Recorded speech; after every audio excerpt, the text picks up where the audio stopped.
Welcome to a GBA ranking video. If you don't know what the GBA is, the GBA is a competitive Pokemon league.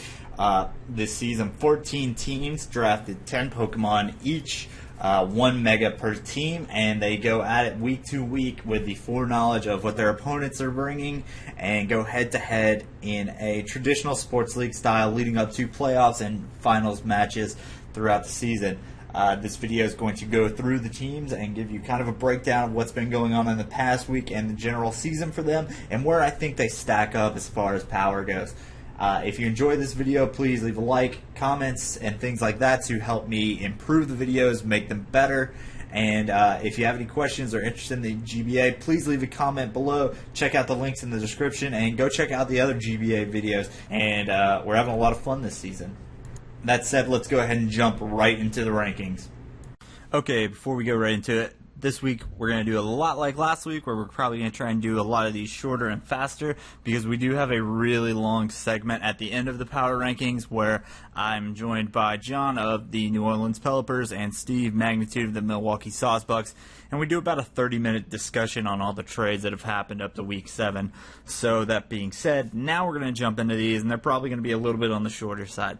Number 1 this week, shooting up, Boston Red Sox. They beat the number 2 team in the league. They're the only 6-1 team right now and are tied at the top for differential with the Steelix, and given that they're ahead of them and in a different conference, it's really not as irrelevant, but 6-1, it's hard to beat that. Nick puts in an extreme amount of calculation into things and is doing so much work with so little. I mean, he also has the number 1 player in the league right now, Hariyama. It's hard to argue against the guy with the highest differential in the league, the best record in the league, and the MVP in the league being number 1. And you probably shouldn't argue with it. If you do, you're a dum-dum.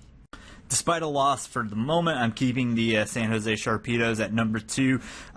Not the best differential out of the 2, 5, and 2 teams remaining, but they have so much power, it's hard to deny it. And Tom's a good coach. He's not necessarily the best coach in the league right now, as he does seem to make a couple of little errors and trip-ups here and there. And he just isn't quite as experienced as the rest of the people, but his amazing draft is really making up for it, and he's using what he has well. If he can really spend the rest of this season honing his craft and just getting a little more, well-balanced and consistent at the fundamentals of battling, he's easily a contender for the Cup at the end of the year, and he's probably a playoff clinch, in my opinion, even though there's still a lot of weeks and a lot of variables left to go. Heck, I would have said the Deoxys were a clinch at the start of the season, and look at them now. Moving up, New Orleans Pelipers. John has really come out swinging. He's doing some incredible work this season. Obviously, he's got the superpower team, and he's really showing that now that he's comfortable with them and isn't thrown into the season 2 days before his match, he's very competent, and he's doing a lot of work. He's bringing the right things. He's bringing enough variation in the things that he has that he's doing work. And early on in the season, I would have said it would be hard for any of his Pokemon to have MVP because he has so many offensive threats, and I think that's proven to be true. He's really spreading out kills, and you never quite know what's going to put in a huge amount of work for him this week. I think he's going to go really far. He's got the attitude, and he's very driven to make the playoffs, and I think he's probably going to make that happen.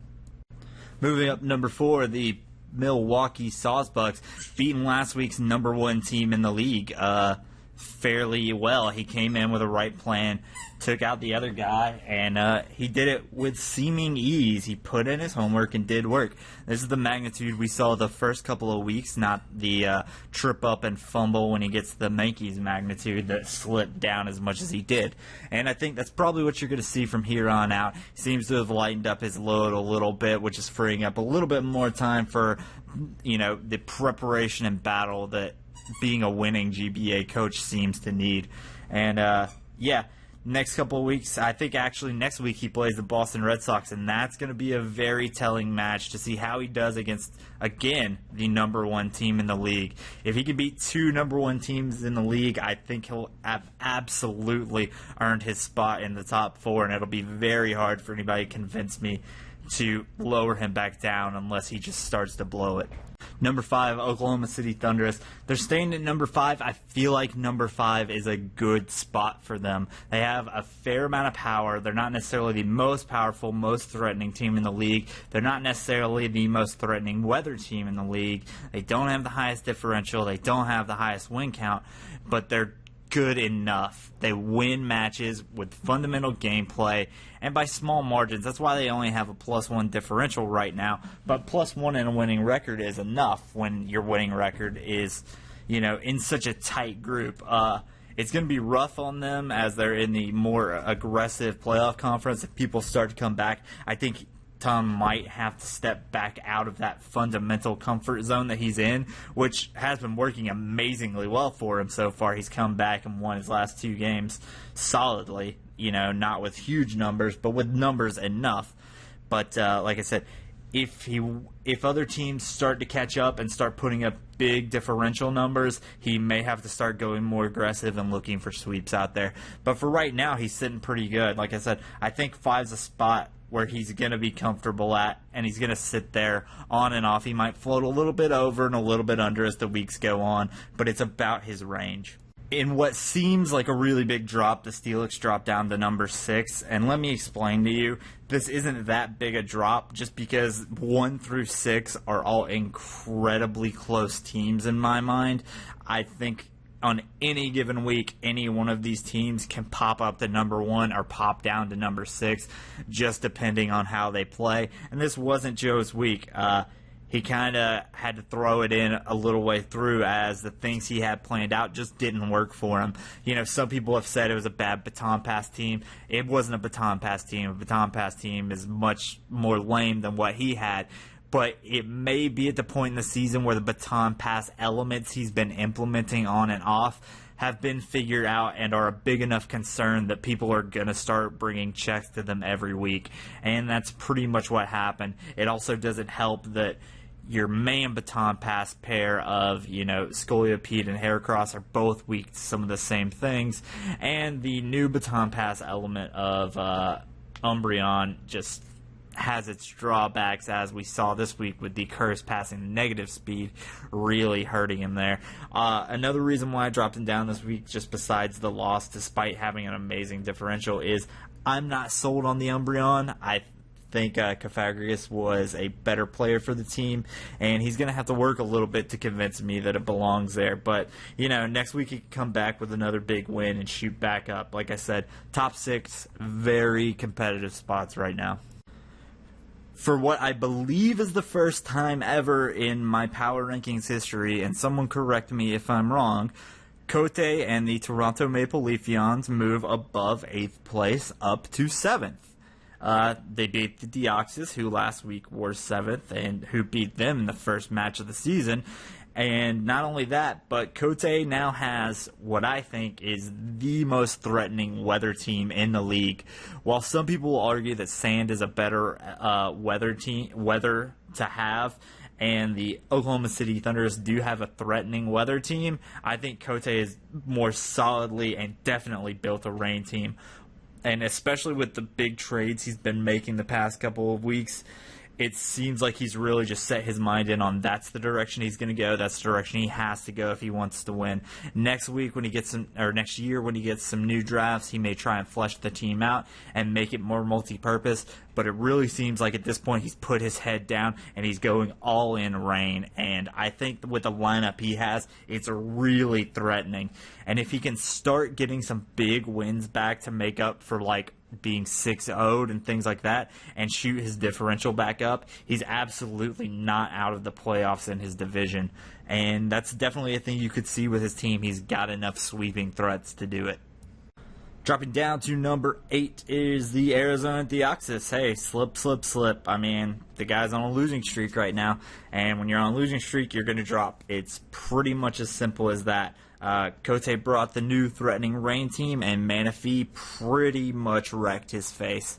If he didn't see that coming and didn't have a plan for it, that's really just kind of his own fault. It was a close game. It was another 0-1 loss for him, which is rough. Those are also really demoralizing losses because an 0-1 loss, when you look at that, says, if I had done one thing differently, I would have won.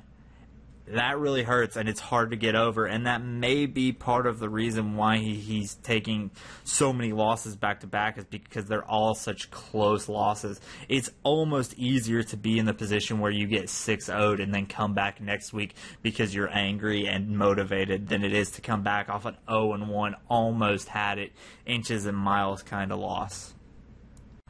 A very close loss for the Nidokings in a very good battle. Danza's been doing a little bit more work the past couple of weeks, improving his game, varying up his sets, bringing different things, and I have enjoyed that. Unfortunately, now I think the big stumbling block for the LA Nidokings is that they aren't using their full roster. Haven't seen Gengar at all this year, and while they do absolutely have a threatening team, Gengar is a major threat. It was one thing to just bring Gyarados every week and run a bulky set every week. That's fine if that's your preference, okay.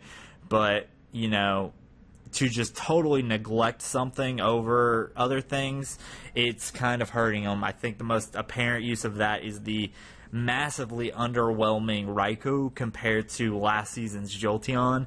It's not filling that place, and it doesn't necessarily have to fill that place if you realize that the element's not working to the degree you want it to and you are willing to switch it out. But it almost seems like at this point he's kind of forcing it in there at the expense of some other really good options on his team. But that's his call to make. I may be wrong. He may have looked at it and seen something there that he didn't like and didn't feel like bringing Gengar every single week. But as of right now, I think he might be playing favorites with the 6 he's bringing as opposed to really looking at the full roster. Atlanta Hawlucha coming out with their big trades this week. Well, one big trade and one kind of trade. But they got Dragonite from Mintz, which I think is pretty good for them. I think it's definitely going to help Fizz out. It's going to give him more switch-in options where he can be comfortable, more opportunities to set up, and a little bit more variation in what he can do. And I think he showed that. Granted, he did beat the last week 0-6, this week 0-7 Gramples, so it's kind of hard to validate shooting him up in the skyrockets for another win, especially when you consider he's still at that -1 differential. But, the Gramples are actually building a much better team, and I think this is still a good win for the Hawlucha. I think Fizz is getting more comfortable and more confident in his team and the things he's bringing. He's more comfortable with the 6th-gen format and what some of the stuff can do, and what's a little bit different from the past seasons. And I think every single week he is getting better, aside from the one-offs where he brings the wrong hidden power. But it's hard to beat a climber like that. He is in the way more aggressive conference as opposed to the Johto conference. Kanto is a rough place. But at -1, I still very much think Fizz has a chance to come back and make a playoff run for it in these last 7 weeks that he has. Staying at 11, and actually all of the bottom ones are kind of staying at the same, which is not a disparagement on their part. It's just the top is so interlocked. But again, at number 11, the Utah Jasmine. Cooper has really turned his game around, and it's been fantastic to watch. If you don't watch his content, go watch it. I know some people can be camera quality snobs, but if you can deal with him live recording his stuff and having to do Showdown the past couple of weeks, it's really great to watch the man play. He's incredibly intelligent, and I think out of everyone in the league, he has the best awareness of health and status of everyone that's coaching right now. I don't think that there's a spot in any match so far where Cooper loses track of where anything is at and where it needs to be. It's the awareness it takes to just mentally know, I need this to always be at this health, otherwise it's in threat range of going down, is fascinating and incredibly impressive. And now that he's starting to apply that defensive stall mind, that mental aspect and acuity to an offensive game, it's just fantastic, He's able to bring in things safely, sponge hits, and create his own slower, almost unnatural momentum that I don't think a lot of people are prepared for. It seems that the past couple of weeks, people have really had a hard time digging in and getting control of the match from him just because he's so aware of what's safe for him to come in and out of on. And it's really impressive. You should absolutely go check out what he's doing. It's mentally just amazing. 12, the New York Yankees. Shady actually played a very good game this week. He finally brought some different stuff. He made some good calls. He was just up against the on-the-warpath New Orleans Pelicans, and I don't think there's anything at all wrong with him losing to that. He only lost 1-0, and I think there were a couple of points in the match where he really did have a fairly good chance. Biggest mistakes were bringing Tyranitar when it hurts everything on his team. Again, he's got to get this team selection down a little bit better. It's every week there's one thing that just glaringly shouldn't be there or should be there and isn't. Other mistake is ever assuming that Conkeldurr isn't guts. Conkeldurr is always guts, let's be honest. Maybe some week John will run Iron Fist, but he should still just assume it's guts and never toxic it. That being said, if he gets past this, he's still not out of it. -3 is a totally doable differential to sneak back up into playoff range. Speaking of other people who lost but still did some cool stuff, Nexus this week, being cognizant enough to switch out Stone Edge for Rock Blast on his Rhyperior was a great move this week. He had a real good chance. It's unfortunate he was playing Cooper because Cooper just has a really hard team to break down if you don't have super offensive options. And Cooper is a guy that plays incredibly safe, and when you're running things like weakness policy setup, it's going to be really difficult to trick him into setting that off, along with the fact that Cooper is a man who does his research and bringing stuff that's named the same thing every week. People are going to start catching on. Nexus might want to look out for that, maybe gen some new pokes that have different names, even if it's the same set, though preferably he could go so far as to change the sets up to a little bit more. But, it's an improvement. And that's all you can really ask for. It's not enough of an improvement to move him up anywhere in the rankings from number 13, but it's still some form of improvement.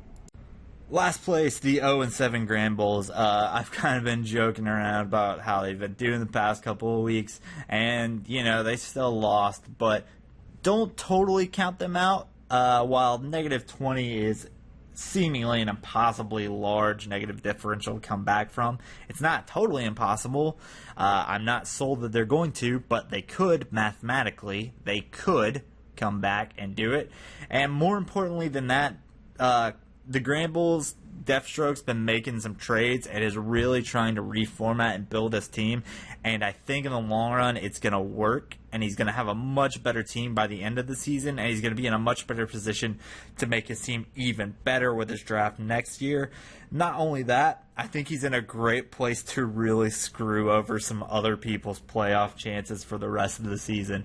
And hey, if nothing else, that's fun and exciting. Look to see the Grand Bulls put some numbers on the board, though.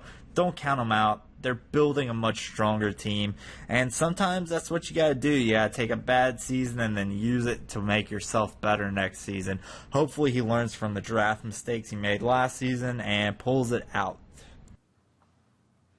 Okay, welcome to little bit we're going to do here, talking about all the trades that have happened post-week or pre-week 7 of the GBA. We're not going to include the preseason things because I feel like it's kind of hard to judge how much they affected things, as we didn't get to see the teams function with some of the stuff that was traded before they were even in a match. We're just going to focus on things that happened during the actual season. And now that we're at the halfway point, we've had a fair amount of trades circle around throughout the teams, and I am joined by Steve Magnitude, owner of the league, Milwaukee South Bucks coach, all that fun stuff. Say hey, Steve. Hey, Steve. He did it. And also some little kid, Pokemon John. Just kidding. He's a great guy. We tried to get his girlfriend, but she was busy, so we got. Yeah, we're gonna work on rescheduling Nikki for my co-commentator on the playoffs. We'll get there. Yeah. I just wanted John so I didn't have to download a program to record Skype audio myself. Um, yeah, everybody has their uses. All right. So, first trade of the season was, I think it was probably week 2 or week 3. June 25th. June 25th, the Chicago Grand Bulls trade Blissey to the San Jose Sharpedos for Florges. Yes, in a trade that I put this lightly made no real sense because Yeah, they do the exact same thing. Okay, it's a head scratcher. It's okay, a head scratcher. so Forgus gains some resistances and some weaknesses, and they can use Moonblast now. Yeah, I mean, I don't think anybody can argue that Fairy is a better defensive typing, but I mean, it just the fun thing is the fun thing is that like Forgus like resists both of Kyle's Mega Stab. So like even if you're trying to go, it's gonna help against like Mega Charizard and stuff and Megas. Like yeah, I mean, it it gets. I don't know. I just have no idea what the purpose. Ironic.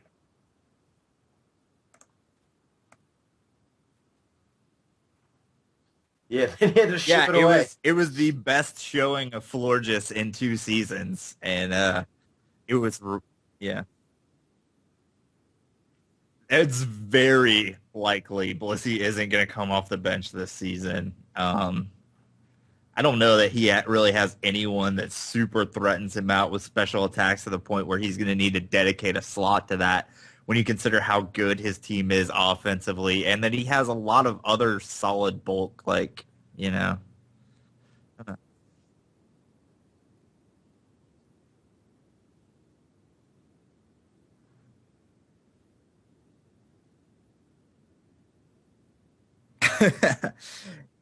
Yeah, you do have to think at this point, this was early on. I believe Tom had his one loss by then already.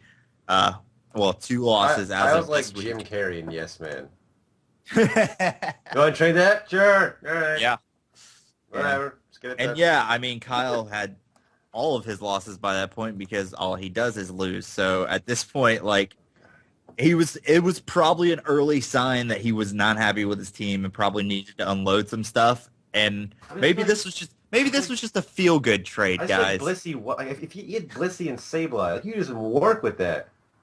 Yeah, but I, again, it's the same thing as he had that last season, and he just didn't want to but he run didn't more. use it. But he can't. I don't know. I just think Blissey can do more. I get. He's got seismic toss. It's consistent damage.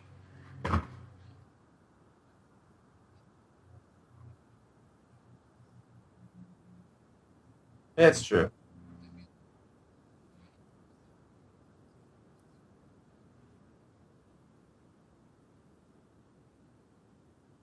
Yeah,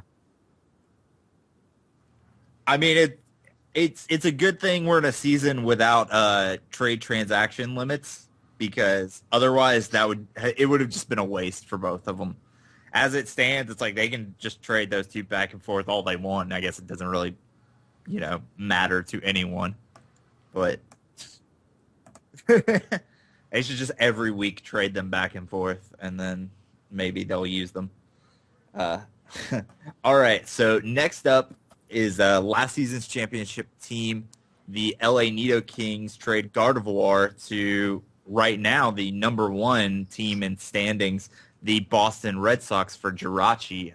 Went down early in July. July 5th. Yeah. So I actually like this trade for both teams. I like it more. I like it more for the Red Sox because he didn't even want to draft Jirachi. He just did because it was there. yeah, And there was. when I would say when there you're was there like like round 10, you just got to pick it up at that point. Like you just have to.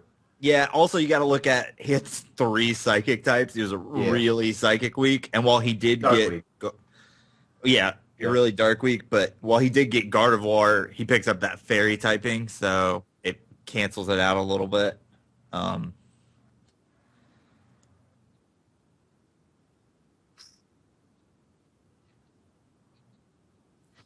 Yeah, I think think it make both their teams marginally better than they were before the trade, and that's kind of the point. Like it wasn't like a huge blockbuster deal, but like it helps.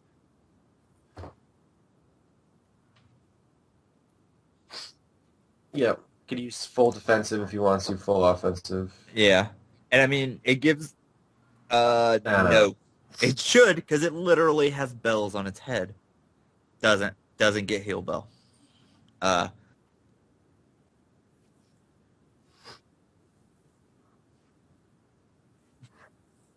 Trace has its usefulnesses. Uh yeah, it is. I mean, it's definitely better than it used to be, and it did work last season. Like I think he was running Scarf a couple of weeks randomly. And yeah, it helped him pick up a win the first week he used it. It actually took out three things that week. Uh, yeah, I mean, if you could pick that up, also special event Rachi, and that's coming out soon in Japan. It's gonna have Moon Blast, so that's gonna be great. I mean, even though you're not gonna get stabbed again, I think Fairy is just a better typing. So yeah, exactly, especially with the steel nerf and everything like that. Not to mention, while Jirachi isn't the most versatile of all the pixies, it's still pretty versatile, and it's very versatile for Danza's team, I think. I think it adds a lot because most of his team either just needs to go offense or bulk. He doesn't have a lot of middle ground or a lot of support options. Yeah, I think So that's I what think, helps the most is the support options, and he's got Gengar and Gyarados and Gliscor, so he's not like weak to ground. I mean, he's got some ground weaknesses, but he's got four Pokemon that are literally immune to ground too. yeah, exactly. So I mean, he could do a lot with Jirachi. Like I said, he can go Paraflinch, defensive, Calm Mind, Bandit if Special you want to. defensive, you Yeah, can do special offense, you can do Calm he Mind could do a lot. subs. He could do a lot, and he only has Yeah. one other Pokemon that would be weak to Dark anyway. That's Gengar. So it's not like And I mean, he's got options for that because he does have Scrafty. He can always run, and. yeah. So he's, I mean, I just think it was good for both of them in my Yeah, I think it worked out really well. yeah. I think it's interesting that Nick did just kind of pick Jirachi up at the end there, and he didn't really use it too much, but I think he you gotta got get you yeah. I gotta get think trade out of it. it worked out for him because he's able to get Gardevoir. Yeah. Yeah. At least he got to get like something that he wanted out of that. Because there probably wasn't a lot that could help him in that spot anyway in the draft No. at that point. So Well, I mean, there's a couple things that are still in the pool that are pretty good, but yeah, let's hold on to that for next year after the draft. All right, so Steve, you want to run down the next batch because this was some big moves here. Okay, so we have July 6th. A couple trades happened. The Chicago Grambles and the Toronto Maple Leafeons had quite the blockbuster deal. Yep. The Grambles received from the Leafeons Lucario, Umbreon, and the first-round pick of the Leafeons. Which is good because the Grand Bulls had given away or traded off their first round pick Earlier in the year. Yeah. So then we have the Maple Leafeons receiving Polytoad, Kabutops, and a second-round pick from the Grambles. A lot happened in this trade, guys. This is this is a big move for both of those teams. Turned into Seattle, guys. Right. Oh yeah. Right now, yeah. I mean, I think, while Kyle and the Grand Bulls had obviously the auto weather effect, I think on paper still the scariest weather one of the scariest weather teams were the Maple Leafeons even without auto weather. And now that they have that, I think Manaphy was one of the most underrated picks of the draft. absolutely. I don't think anybody else would have picked it up. I don't think anybody even thought of Manaphy, to be honest. Nope. And it really seemed like he came in wanting to draft a rain team. Yeah. And now he's definitely made it happen. Oh, he's got Kingdra and Manaphy. He came from both sides. He got Swift Swim. He's got... He also has Thunderous, or no, Tornadus. Tornadus. Does he? Tornadus I think, though, right? Yeah. Yeah, okay. Still Yeah, running yeah. 100% Hurricanes, man. That's true.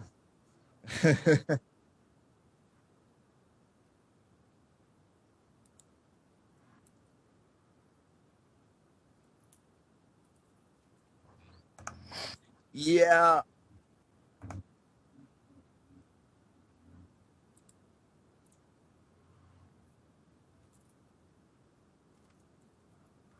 Oh yeah. I mean,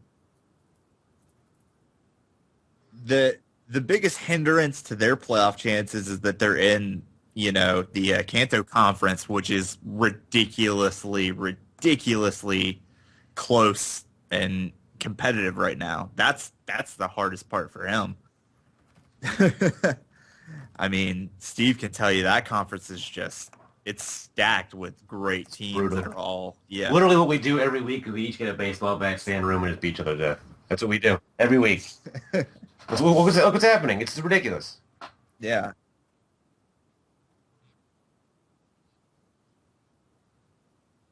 Yeah, it goes 6-1, 5-2, and the rest of the conference is 4-3, 3-4. Yeah. So everyone is 2 games out of a playoff spot. Technically, 1 game out of a playoff spot if that's because if the season ended right now, that's more top heavy, I think. Yeah. There's some disparity with the 0-7 Grand Pulls down there.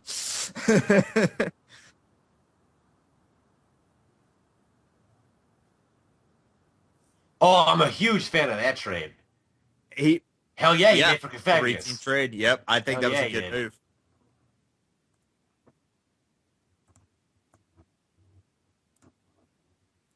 No, no, he did. Yeah, yeah, yeah. But I think it worked. I think that was a good trade.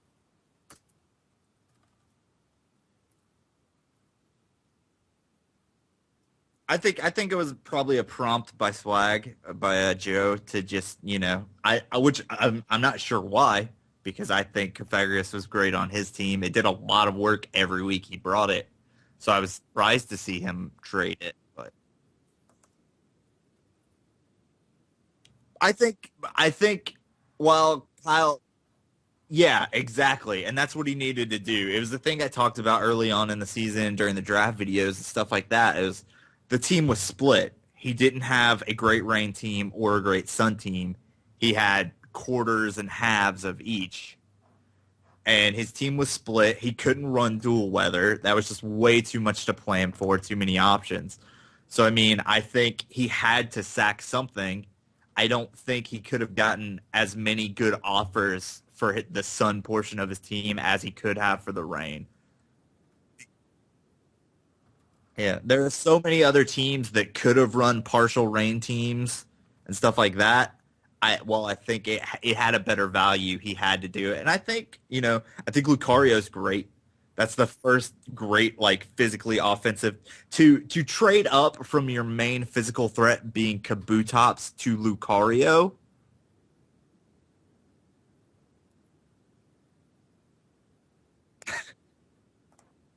Yeah, absolutely. If Lucario cannot one shot change, I'm gonna eat my shoe right now.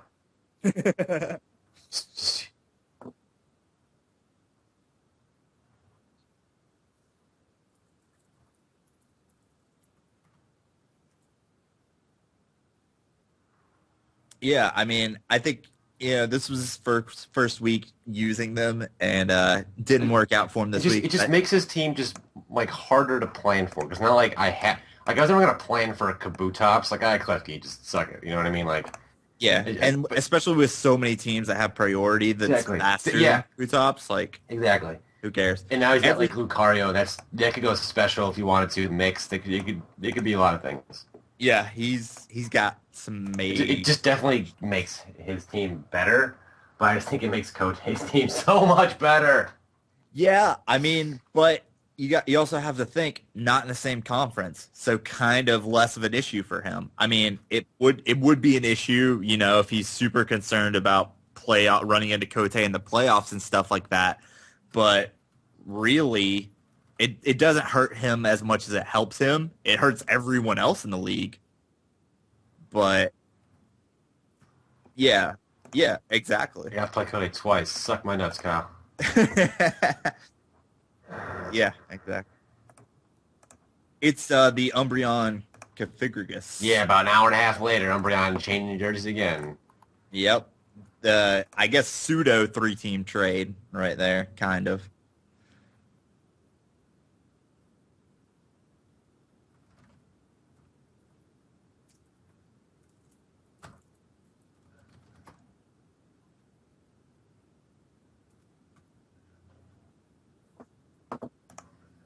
Yeah, I mean, I guess it gives him some extra cleric, which he doesn't really need. Uh, it's gonna do. It's technically bulkier than Configurgus, but yeah, which he hasn't been using. He's only used Toxic Orc 1 week. Uh, I mean,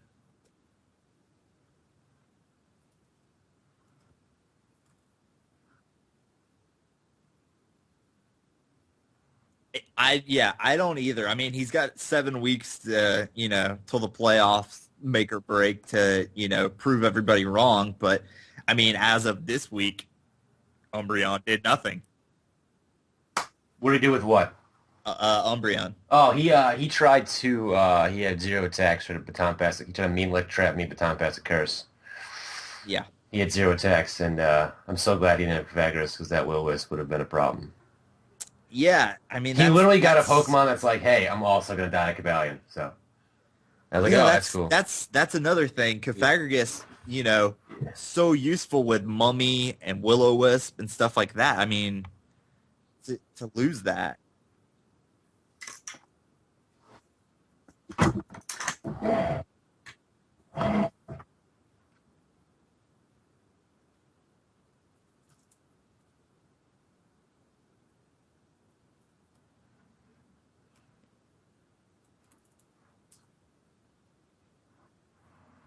Yeah.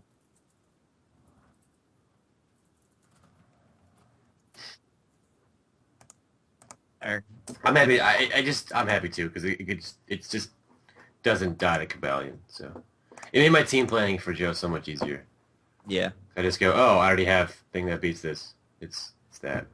I I don't mean, need. he gets Wish off of it. That's good, but I'm just happy. I couldn't do it. It's like, oh, and you have it. Your main attacking type is dark, and I've justified. This is fantastic. yeah.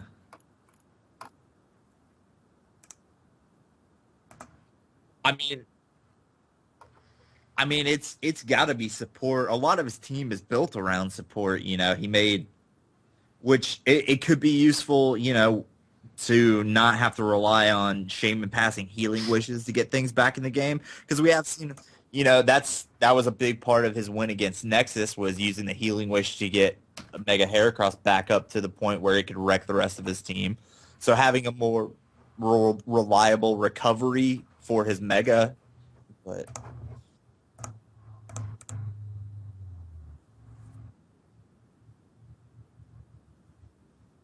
yeah.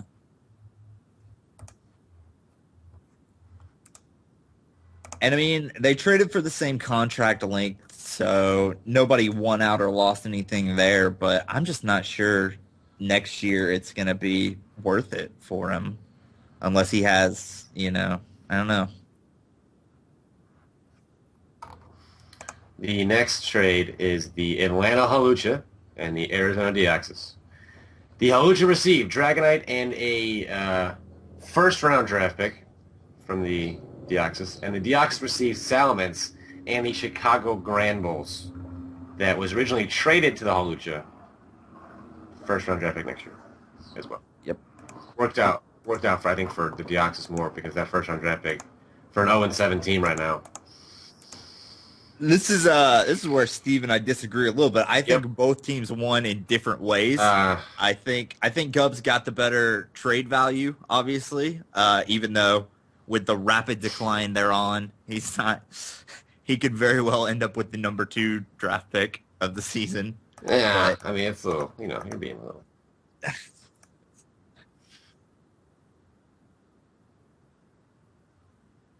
good.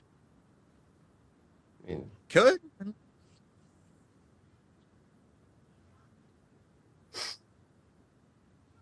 Yep.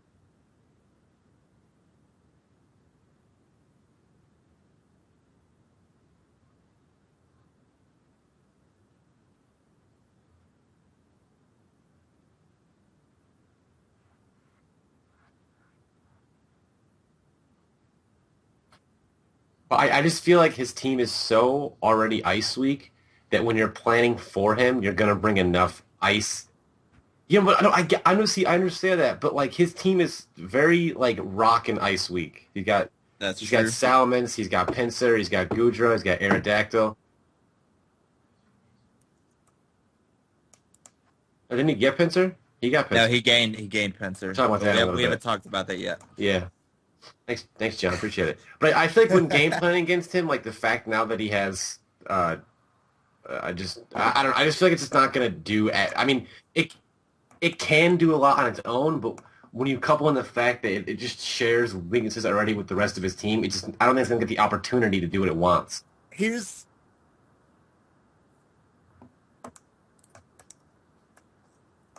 Yeah, but like I said, I think it's a yeah, matchup based league. yeah. So So here's the thing. It's got all the same problems Salamence has, but I think it's got better options for other things. So I don't think he lost anything by losing Salamence. I just think he I gained stuff. I think he just lost that draft pick, and that's gonna be like I'm just saying. I just don't. I don't know. I just wouldn't have given that draft pick away. I just feel like he I didn't. mean, I didn't yeah, feel like I didn't feel, that is a huge loss because assuming the Grand Bulls stay on record pace that they're setting, hoping so, man. It's gonna make me feel better. yeah, they'll be the number one draft pick next season in a season when let's see, Clefable, Sylveon, Terrakion, Terrakion is going number one. There's no Volcarona, way Terrakion is on Alakazam, Skarmory. Yeah. Skarmory, Noivern, Vaporeon. Uh, I mean, we've pretty much. yeah, all of those go back into the pool next year. Yep.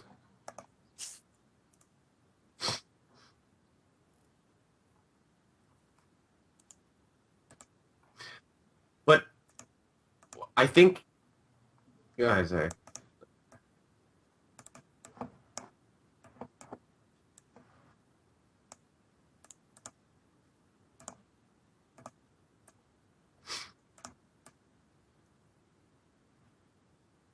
Yeah, but Moxie Mans can do so much work in this format though, because like you can't. Not everybody has that Pokemon that can take out a stat booster just because the way the draft worked out. Not everyone can have a Quagsire or something like that. Yeah. But and also I think the fact that when the trade happened, he was last in the division. So I felt like if anything, he should be stockpiling for next year's draft, not giving that away, especially in a division that's so tough. Well, yeah, he's second to last in division. I think I'm just saying. I'm saying. I don't know. I just felt like. well, I think the final judge of this is going to be how well it does for him this season. If it puts him in a position where he can make it to the playoffs this season versus having to plan for next year, then I think it'll be worth it. Yeah. Yeah. I also like this trade for one reason, because Dragonite was a bench. Like Gubbs never used it. At least it'll get used. That's true. You know? The Yeah. trade of the millennium. I want to set this up by saying when I first found out about this trade, it was 4:30 in the morning, and I just arrived at my friend's house. And that friend was Tom, the owner of the Sharpedos. And he goes, there's a trade that happened. And I was like, I mean, this late at night? He goes, yeah. I was like, did it involve Kieran Black? He's like, no. And then he showed me who was involved in, and I didn't think it was worth talking about. I just don't believe this trade actually happened. I don't understand it. Why is that? Hold on, John. Let me explain the trade what happened first. It was a 3-team trade. So the Utah Jasmine, the New York Yankees, and the Atlanta Hawlucha. 3 teams that are trying to get in the hunt for a playoff spot. Yeah. All of them struggling to varying degrees. The Hawluchas received Pinsir from the Yankees. The Yankees received Steelix from the Jasmine, and the Jasmine received Slurpuff from the Hawlucha. Now, I guess if the Jasmine are trying to get offensively better, like Slurpuff can obviously unburden and you can sweep, but I feel like if anything, he should have probably gotten Pinsir of any of those. I just don't feel like any team got really better. So here's the thing: out of those 3, Pinsir has not seen a game. Yep. Slurpuff has been in one game where it went 0-1 against One you, turn. Steve. Yeah, as in the Yep. turn. But every week Steelix has been brought, it's at least done support work. Yeah. Yeah, okay. It's I think out of those, I think Steelix is the best option because the sturdy can help. It's got stealth rocks. Yeah, oh, definitely. oh yeah, hands Definitely, down. definitely one. Hands down.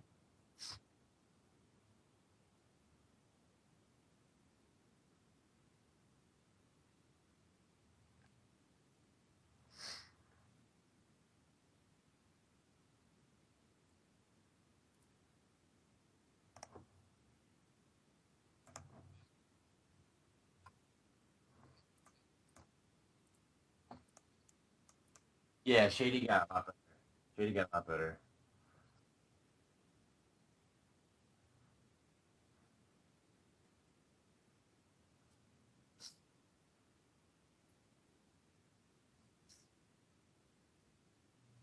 Yeah, it's also it's steel, so it can't be toxic, which is something that's nice. And it resists fairy, which could help. That's true. You're right. It So it's true. I didn't even think about that till right now. it does, however, add to his substantial fighting weakness. Okay, I And guess, but like to what? It's got like 900 defense already, though. this is true. So the things that are gonna be hitting it hard are gonna be like Lucario and Fernape on the fighting side.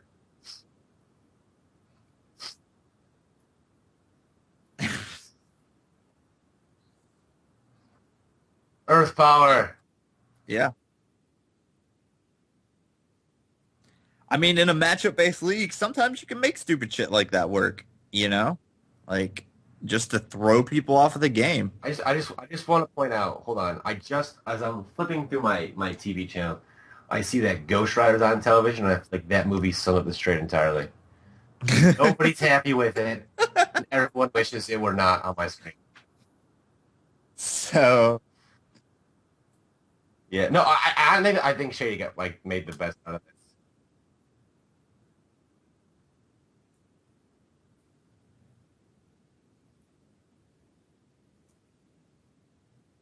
He got rid of both of his Moxie sweepers. okay, but here's the thing, like, all right, so he got rid of so here's what he got. Here's what happened to Haluchas here. He got rid of an unburdened user, which would have been great for his team if he ever got it to work Yeah, because he doesn't have a lot of speed on his team. it's true. As a late And I expansion guess team, a lot of the top speed tier stuff was gone. it's true. So it's like besides Scarf Salamence, I mean, I guess you could Scarf Pinsir late game, but does Pinsir get U-turn at least? Ah, I mean, yeah, I think the quote unquote standard pincer he sets can just like brick break. he can use it with Mold Breaker though. Yeah, it's Mold Breaker, doesn't it? Yeah. I was saying if you're going up against a team with like some Levitator or something, you could run Mold Breaker, and that couldn't be might have been terrible.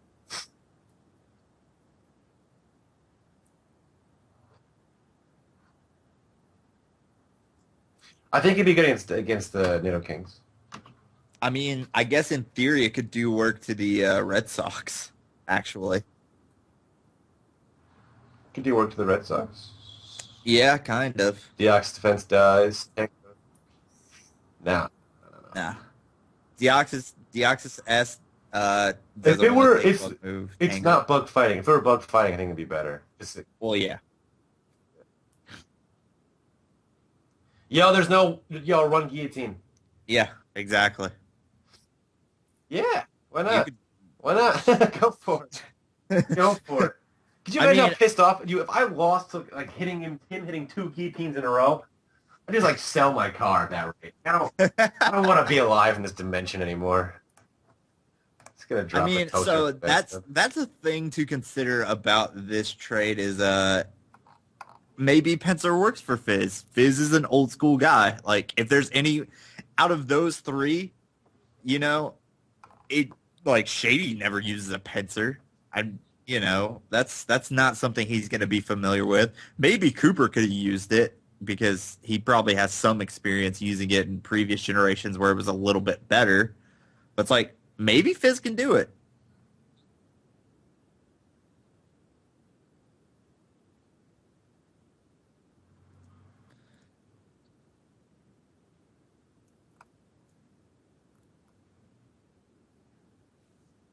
I mean, another thing is that also cuts down on Fizz's support options because now he doesn't have any kind of cleric or anything like that. You got to consider that. But yeah, let's talk about what that does for Cooper for a second. Anything?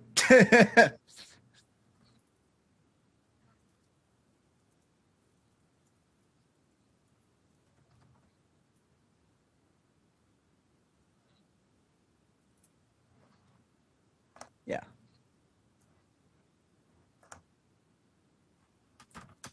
Yeah, that would just be terrible. I would never want to know what that's like. You know even worse, you got to do it live. Oh my God. I mean, you that would be just the worst. I want to just want to.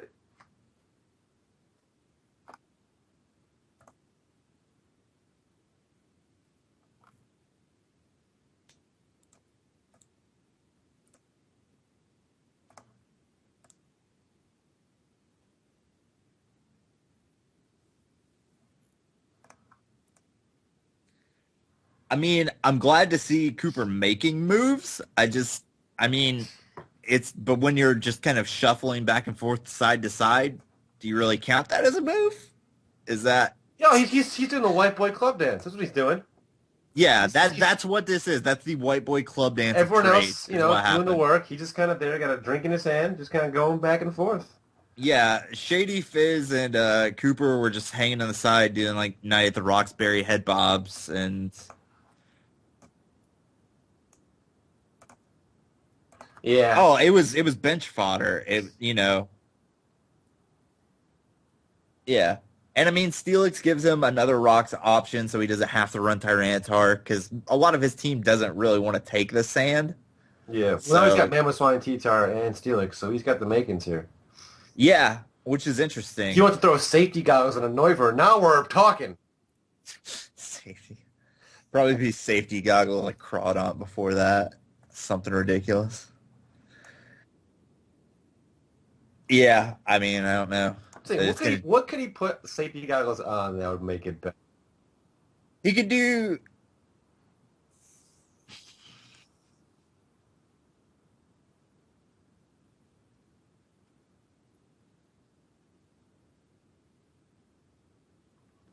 Darmanitan because Bluff is scarf because Darmanitan's yeah. always scarfed every time.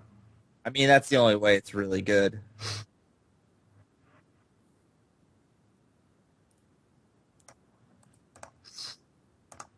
I mean, yeah, Lagging tail payback. yeah. Or lagging tail trick or anything. I want to see somebody pull off a poison barb on something that's obvious knockoff bait, like or not poison Yo, barb, but a sticky barb. That's what yo, it is. that's that's an idea. Are you gonna please run sticky barb Yeah, I was Cobalion just next thinking week? that. Oh my God. Uh-oh. But the problem is you have to make sure whoever's doing the knockoff already has their item knocked off or used. Oh my God. It's next level. It's next level prediction. But if you pull it off, that's a play of It's the like the week. fake spike. Yeah. You don't want to give me bad ideas because I'll consider them. Do you see the hit on top I brought last year against Gubs? That was genius. Thief on top, which Cooper's run It twice, was and genius. it's not been bad. And my Greninja last year against that fucking Conkeldurr, I made that Conkeldurr look silly. Who shadow sneaks a Conkeldurr? I do. That way it can't be Mach Punch. Yeah, I think we've covered the trades. We might do more off recording speculation about Steve's sticky barb strategy. Sticky Barb Cabellion. It's my Keyshawn Johnson. He's like Paul Pierce gonna come out of tunnel at halftime. Put up like 30. What you should really do is do sticky barb Malamar and just totally sell it. Oh, Secret weapon. all right. But yeah, I think that's a good point to stop off. Thank you guys for doing this with me. I wanted to have some people actually bounce stuff off of. So thank you guys for doing this with me. I wanted to have some people actually bounce stuff off of. Thank you guys for doing this with me. I wanted to have some people actually bounce stuff off of. So thank you guys for doing this with me. I wanted to have some people actually bounce stuff off of. Thank you guys for doing this with me. I wanted to have some people actually bounce stuff off of. I think we covered that pretty well. It's going to be interesting to see how these trades work out for everybody. And I think it's going to be interesting to see if anybody else works out any more trades. Neither of you two conveniently have done It's not through lack of effort, okay? Yeah. I've been trying. With his dick. With his Deoxys. I mean, he may be regretting that now on the incredible Deoxys downslope that he's on, but his mouth salivates. But yeah, thank you guys so much for joining me. Next up, I'll have the predictions segment after this, so stay tuned for that. You can cut it there, John. All right, we're going to wrap this up with our predictions for Week 8. The LA Nido Kings versus the Pittsburgh Steelix. Got to go Steelix on this one. Danza could pull an upset. He's got enough power, and he may be hungry after a few frustrating losses this season. And the Steelix would be a good team to kind of say, hey, I'm still on the map. I'm last year's champion. I won. However, I think Joe's probably more frustrated after his loss last week and is probably going to come out swinging this week and not take any shit from the Nido Kings. So I expect the Steelix to put up numbers on this one. Oklahoma City Thunderous and Deoxys. I think Alex, my name is Hat, has a very good chance of winning this.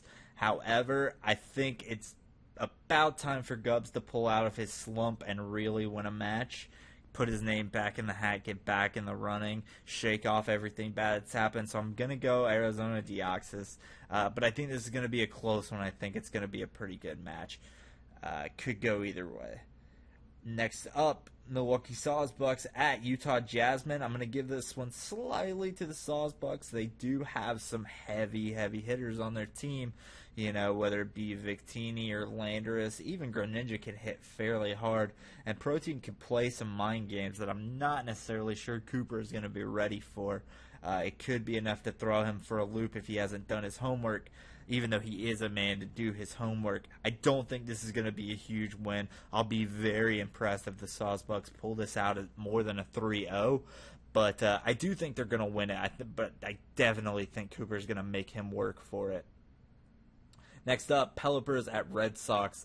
This is going to be big. This is going to kind of show if John really has a hold of the power his team has and just how good all of Superblaw Nick's plannings are and how well his planning can do against a team that overwhelms him on a power scale.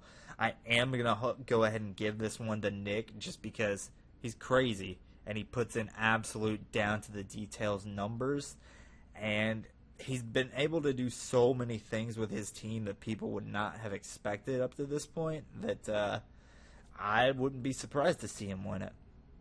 Next up, Leafeons and Granbulls. This is the only time they play, and it's going to be interesting to see half of Kyle's own Rain team go against him.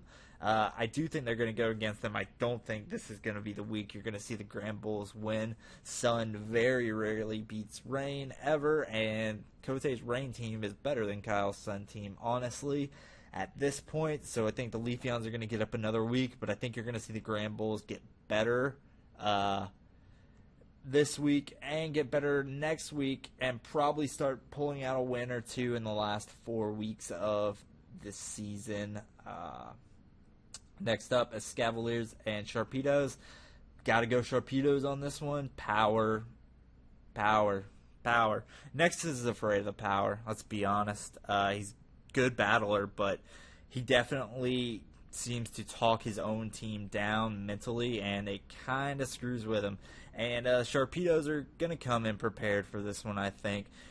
The only way I could see the Escavaliers winning really is through hacks, or if Tom just comes in overconfident because his team does have so much power and he's doing so much better, and maybe gets a little cocky and lets Nexus get away with a few things he shouldn't have. But I don't see that happening. I see the Sharpedos taking it. And the last match up is going to be another really close one, actually, probably. Halucha and Mankeys, another team that just did a trade. I think the Yankees got a better deal out of that, and I think I don't know. I think this is going to be a 1-0. I'm going to give this one to the Haluchas out of personal bias because I want to see Fizzy win it. I won't mind if Shady wins it, you know. I think Shady's probably due for a win and getting back into the game after his vacations. He's not going to suffer his 2 losses well, but I think it's going to be hard for him to overcome some of the things that the Halucha have, and he's not going to be used to playing somebody like Fizz. Whereas I think Fizz probably has gotten used to playing people with Shady's level of experience over the years, and he seems to have adapted very well to the format now. So I'm going to give this one in a very slight edge to the Halucha.